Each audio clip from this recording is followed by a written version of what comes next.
బాబోయ్ కిరణ్ రా, చాలా ఘోరం జరిగిపోయింది. పల్లకి ఎక్కడానికి వెళ్లిన వాణ్ణి పాడెక్కించిన భగవంతుడు పెద్ద నేరస్తుడు.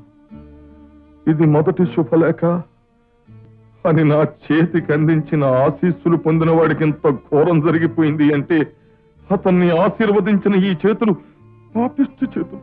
అనుకున్న జరగపోవటమే జీవితం. జరిగిన వాడితో రాజీ పట్టమే మనిషి చేయగలిగింది. నువ్వన్నది నిజమేది. అన్నట్టు ఆ అమ్మాయి ఊరెళ్ళావట. పాపం ఎలా ఉంది ఆ అమ్మాయి పరిస్థితి? ఉన్న తల్లి కాస్త కళ్ళు మూసింది. ఇక ఏ దిక్కు లేక ప్రాణం తీసుకోబోతుంటే నేనే అడ్డుపడి ఆపానండి. ఎంత మంచి పని చేశావయ్యా.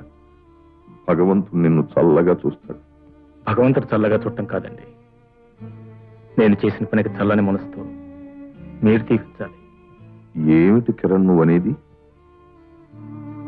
ప్రాణం తీసుకోపోయే ఆ అమ్మాయికి ప్రాణం పోయాలనుకున్నాను.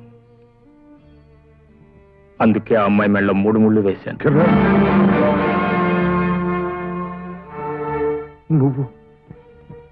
నువ్వు చెప్పేది నిజమా? నిజమేనండి. నా ప్రాణ స్నేహితుడు ఆఖరి కోరిక తీర్చడం కోసం, ఆ అభాగ్యురాలి జీవితం కాపాడటం కోసం నేను ఆ అమ్మాయిని పెళ్లి చేసుకున్నాను. నేను చేసిన పని తప్పంటారు? ముమ్మాటికి తప్పు. నీ గురించే కలలు కంటూ నీ మీద కొండంతాశ పెట్టుకుని నిన్నే ఆరాధిస్తూ ఎక్కడో ఉన్న నా బిడ్డ పట్ల నువ్వు చేసింది ముమ్మాటికి తప్పు. ముమ్మాటికి తప్పు. తప్పేననుకోండి, కానీ కొన్ని పరిస్థితుల్లో మనసుకు విలువివ్వాలా, మానవత్వానికి విలువివ్వాలా అనే సమస్య ఎదురైనప్పుడు సాటి మనిషిగా మానవత్వానికి విలువివ్వాలనిపించింది.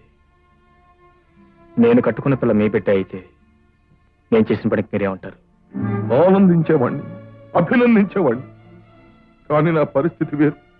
ప్రస్తుతం నేను నీ చేత ద్రోహం చేయబడ్డ ఒక ఆడపిల్ల తండ్రిని. తను అనుకున్నది దక్కకపోతే సహించలేదు, తను అనుకున్నది అందకపోతే భరించలేదు. అలాంటి ఆడపిల్ల తండ్రినయ్యా నేను. నువ్వు చేసిన పని దానికి తెలిస్తే అది ఏమైపోతుందో ఒక్క క్షణం ఆలోచించావా? ఆలోచించానండి. ఎంత మంకుతనం, ఎంత మొండితనం అన్నా నన్ను అర్థం చేసుకునే మంచితనం, నన్ను క్షమించగలిగే ఔదార్యం మీ అమ్మాయికి ఉన్నాయండి. నువ్వెన్నైనా చెప్పు కిరణ్, మనిషిగా నువ్వు చేసిన పని మహోన్నతమైందే కావచ్చు. కానీ నా దృష్టిలో నా బిడ్డ పట్ల నువ్వు చేసిన పని మాత్రం మహాపరాధం. నలుగురిలోనూ నీ కాబోయే భార్యగా నిర్ణయించబడ్డ నా బిడ్డ గురించి గాని, మా పరువు ప్రతిష్టల గురించి గాని ఒక్క నిమిషం ఆలోచించావా? ఏమీ కాని ఒక ఆడపిల్లను ఉద్ధరించాననుకుంటున్నావే తప్ప అన్నీ నువ్వే అనుకున్న నా బిడ్డ గురించి ఒక్క నిమిషం ఆలోచించావా? ఆలోచిస్తే ఇంత దారుణమైన పని చేసి ఉండవు. నువ్వు అన్నీ మర్చిపోయి, అంత మర్చిపోయి నువ్వింత పని చేశావు అంటే మీరు నన్ను అర్థం చేసుకోగలని ధైర్యం నేనే కాదు, నా స్థితిలో ఉన్న ఏ కన్న తండ్రి నిన్ను క్షమించలేడు, క్షమించడు.